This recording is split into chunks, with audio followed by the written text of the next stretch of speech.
हे सुंदर दृश्य आहे आमच्या खेडेगावचं. सिमेंटच्या जंगलापेक्षा या मातीच्या घरात राहणारी माणसं आणि हे निसर्गाचं रूप मनाला कमालीचा आनंद देऊन जातं. ड्रोनच्या नजरेतून दिसणारं हे आमचं गाव जितकं शांत आहे तितकंच ते आतून समृद्ध आणि जिवंत आहे. हे आहे आमच्या गावचं ज्ञान मंदिर, विद्या मंदिर खेडे.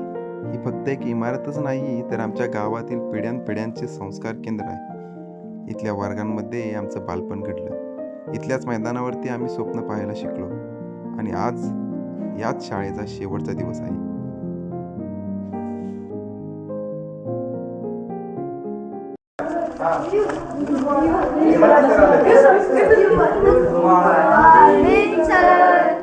काय रे, कुणाची मस्ती चालू होती आता? कोणाची मस्ती चालू होती? तुमच्या दोघांची? काय पेपरमध्ये काय काय केलं? हे आता हा आज शेवटचा पेपर आहे आपला. पाठीमागले पेपर कसे गेले सगळ्यांचे? छान गेले. तुझे गेले? तुझे? तुमच्या दोघांचे? ठीक आहे, बसा. आज आपला शेवटचा पेपर आहे. ह्याच्यानंतर 1 मेला सगळ्यांचे निकाल लागतील. सर्वांनी आपल्या पालकांना घेऊन शाळेमध्ये यायचं आहे 1 मेला. 1 मेला निकाल लागल्यानंतर मग तुम्हाला सुट्टी लागेल मे महिन्याची. मग मे महिन्याची सुट्टी लागल्यानंतर मग तुम्ही काय करणार आहे? तुम्ही दोघं उठा पहिली. तुम्ही भांडणं करीत असा ना, उठा. काय करणार मे महिन्याच्या सुट्टीत? मामाकडे जाणार, आत्तीकडे जाणार. बरं. आणि काय करणार? आणि काय नाही? खेळणार. ठीक आहे, बस. तू काय करणार? ह्यो पण तेच म्हणलेला, मामाकडे जाणार, आत्तीकडे जाणार. दुसरं काय करणार तुम्ही? मामाकडे जाणार, मुंबईला जाणार. हां, आणि खेळणार. बस बस बस, ठीक आहे, करणार. शुभम, काय करणार मे महिन्याच्या सुट्टीमध्ये? अच्छा, पोहायला जाणार. आणि काय करणार? खेळणार. चालेल चालेल, बस. पेपरचा अभ्यास केलाय का आजच्या? केलाय ना?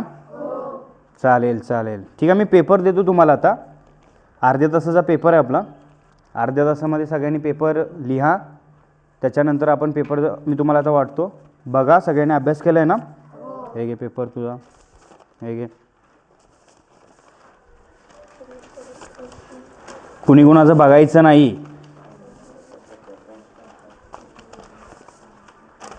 हे घे. ठीक आहे, आपला पोर्शन सगळा झालेला आहे शिकून. कुणाला काही जरी अडचण आली मला विचारा.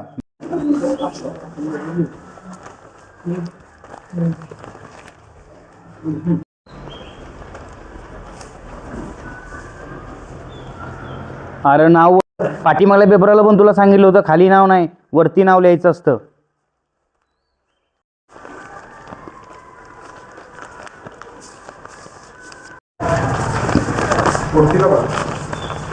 ठीक आहे.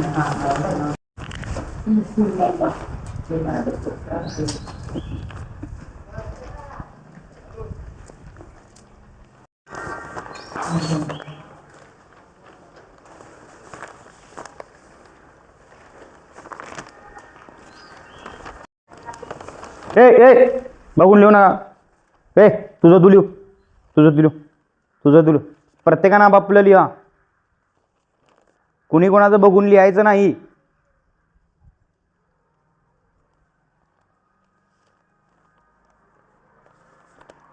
चला, हे टाइम झाला. चला पेपर दे. चला चला चला, पेपर पेपर द्या, पेपर द्या. चला, तुम्हाला वेळ दिला होता खूप. बस. अरे काय पेपरमध्ये लिहिलंय का नाही? काय पेपर पेपर चला चला, सगळ्यांचा जमा करा. हा शेवटचा पेपर होता. नाही, माझा तर काय झालं का? माझा तरी कुठं झालाय? नाही, 3च मार्कात झालंय.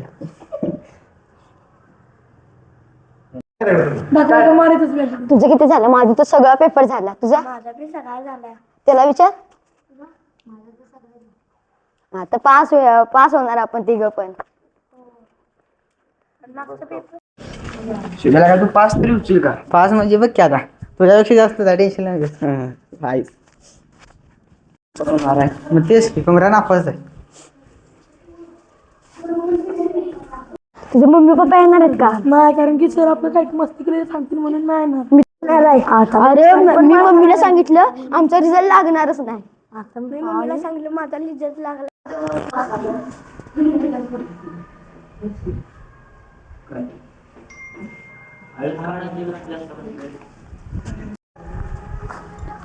सगळे आज खुश दिसत आहेत. आज निकाल काय वाटते सगळ्यांना की कसा निकाल लागेल, काय लागेल?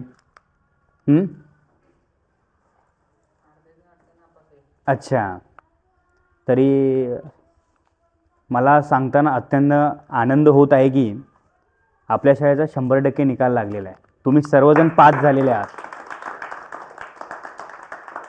खास करून मला त्यांचं अभिनंदन करायचं आहे ज्यांनी पहिला नंबर काढलेला आहे. ओके, अरे त्याचं नाव सांग. मला पहिल्यांदा त्याचं अभिनंदन करायचं आहे ज्याचा पहिला नंबर आलेला आहे. आणि पहिला नंबर आलेला आहे आयुष परीट. सगळ्यांनी टाळ्या वाजवा त्याच्यासाठी. आणि द्वितीय क्रमांक शुभम पवार याचा आलेला आहे, तरी त्याच्यासाठी पण टाळ्या वाजवा. आणि तृतीय क्रमांक हा आपल्या कुमार पवारचा आलेला आहे. सगळ्यांनी त्याच्यासाठी तर खूप टाळ्या झाल्या पाहिजेत, कारण मला वाटत होतं की त्याने काय अभ्यास केलेला नाही, कारण तो कायम खेळायला जात होता, क्रिकेट पोहायला जात होता. त्याच्यामुळे असं वाटत होतं की त्याचा नंबर नाही बसणार. पण त्याने सगळ्यांना दाखवून दिलेलं आहे की एवढं खेळून पण, एवढं हे करून पण त्याने अभ्यासामध्ये चांगलं यश त्यानं संपादन केलेलं आहे आज. आणि आता मी तुम्हाला सगळ्यांना सांगू इच्छितो की तुम्हाला आता सुट्ट्या लागणार. सगळेजण बाहेर जाणार, कोण मामाच्या गावाला जाणार, कोण मुंबईला जाणार, कोण मुले इथंच राहतील. त्याच्यानंतर आपली ही गावची शाळा ही 7वीपर्यंतच आहे. 7वीच्या नंतर 8वीसाठी तुम्हाला बाहेरगावी जावं लागणार आहे. मग आजपर्यंत तुम्ही 1ली ते 7वीपर्यंत आमच्या हाताखाली तुम्ही शिकला. सगळ्यांनी चांगलंच हे केलेलं आहे, चांगले अनुभव घेतलेले आहेत, सगळ्या गोष्टी चांगल्या झालेल्या आहेत. खेळामध्ये सगळेजण तरबेज झालेले आहात, सगळ्या गोष्टीमध्ये झाला. आता इथून पुढे तुमचा 8वीचा प्रवास हा बाहेरच्या गावामध्ये होणार आहे. तिथे तुम्हाला नवीन मुले, नवीन शिक्षक, सगळ्या गोष्टी नवीन असणार आहेत. आजपर्यंत तुम्ही गावात होता, इथून पुढे तुम्ही बाहेर जाणार. तुम्हाला कधीही काही शिक्षणाच्या बद्दल किंवा कशाच्याही बद्दल कधीही अडथळा आला, कधीही प्रॉब्लेम आला, तरी तुम्ही आमच्याशी, असं नाही की आमचं नातं संपलेलं आहे. तुम्ही एनी टाईम कधीही आमच्या येऊ शकता की सर आम्हाला हे आता अवघड जात आहे, आम्ही बाहेर गेलो तर आम्हाला हे समजत नाही आहे, तर तुम्ही आम्हाला येऊन विचारा, आम्ही तुम्हाला सहकार्य करू. तुम्ही जसं इथं नंबर काढले तसेच तुम्ही बाहेरच्या गावामध्ये गेल्यानंतर नंबर मिळवा. तुम्ही आपली मुलं सगळे जे आपल्या गावातली सगळी मुले असतील त्यांनी नंबरात यावं, हे आमचं आधीपासून आहे. आणि तुमच्या अगोदरचे पण जी मुलं गेलेली आहेत बाहेरच्या गावामध्ये त्यांनी पण नंबर काढलेले आहेत. सो तुम्हीही काढा. आणि आजपर्यंत सगळ्यांनी चांगला प्रतिसाद दिला. इथून पुढेही तुम्ही चांगले प्रतिसाद व्हा. चांगले प्रत्येकाला जे जे काही स्वप्न आहेत त्यांनी पूर्ण करा. आता मी तुमच्यातल्या काही मुलांना विचारतो की तुम्ही आजपर्यंत 1ली ते 7वीपर्यंत तुम्हाला कसं वाटलं, काय वाटलं, किंवा शाळेबद्दलचं प्रेमाबद्दल मी तुम्हाला विचारतो, किंवा कुठल्या शिक्षकाने तुम्हाला जास्त मारलं, कुठले शिक्षक आवडते आहेत, कुठले शिक्षक तुम्हाला जास्त आवडतात, हे तुम्ही सांगू शकता. तर विराज, काय वाटतं तुला शाळेबद्दल? मला शाळेबद्दल खूप चांगले वाटले, पण मला या शाळेत राहायचं आहे. पण माझा नाईलाज आहे. मला ही शाळा खूप चांगली आवडली आणि मला सगळ्यात जास्त मारले म्हणजे अमित सरांनी. आणि मला खूप शाळा आवडली. मला चांगले पर्सेंटेज मिळाले, मी पास झालो, ही मला खुशी आहे. माझं पहिलं मन म्हणते बरं झालं शाळा सोडून जातोय, दुसरं मन म्हणते इथंच थांबावं, तिसरं मन म्हणते बरं झालं दुसऱ्या शाळेत जातोय आणि तिकडं दंगा मस्ती करील. अच्छा, अशी किती मन आहेत तुझी बाई? 3. 3. बरं, ठीक आहे, चालेल. आता ह्याच्यानंतर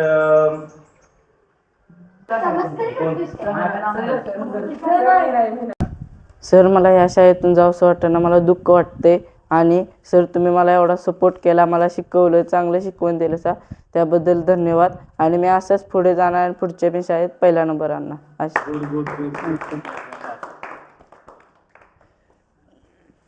सर गेले ते आता निवांत एकदम अंघोळ बिंघोळ जायचं, निवांत जायचं, खेळायला मिळायला सर होतं तेव्हा सर आपल्याला सरला का डोक्याला ताप देते का बघितलं मला का बरं झालं आता आपण जायचं अंघोळीला, आता सुट्टी द्यायची नाही, आता नाहीच्या बिचारा आता आपण सुद्धा खेळायला आता सुट्टी आहे ना, आता अंघोळ सरला का डोक्याला बघितलं तेव्हा का ताप देते का काकाला तांबा विकला असेल बघितलं तेव्हा का सरला का हाणता का बरं झालं गेली ती, आता निवांत राहायचं एकदम, आता अंघोळ जायचं, आता खेळायला जायचं क्रिकेट विकेट. चला, निकाल मी तुम्हाला सर्वांना तुमच्या हातामध्ये देतो. तुम्ही प्रत्येकजण बघा की कसा तुम्हाला किती टक्के पडलेत, कसं आहे, काय आहे, आणि अ श्रेणी आहे का, ब श्रेणी आहे का, क श्रेणी आहे, तुम्ही सगळं बघा. त्याच्यानंतर मग मी असं तुम्हाला सांगतो की तुम्हाला सुट्टी लागलेली आहे उद्यापासून. ओके, सुट्टी लागल्यानंतर जेव्हा शाळा 15 जूनला चालू होतील, जी आता तुमचा 7वीचा वर्ग आहे, तुम्ही 8वीसाठी तुम्ही बाहेरच्या गावात जाणार आहे, तर तुम्ही पालकांना बोलून, आम्हीही पालकांना बोलतो, तुम्हीही पालकांना बोला की पुढच्या शाळेमध्ये जाऊन सगळ्या गोष्टी ॲडमिशनबद्दल सगळ्या गोष्टी जाणून घेण्यासाठी, आणि काही अडचण आल्यावर आमच्याशी संपर्क साधा, आम्ही गावामध्येच आहे. मी आता तुम्हाला निकाल देतो. निकालामध्ये तुम्हाला जर काय वाटत असेल तर मला विचारा, मी तुम्हाला सहकार्य करेल. हा तुझा घे.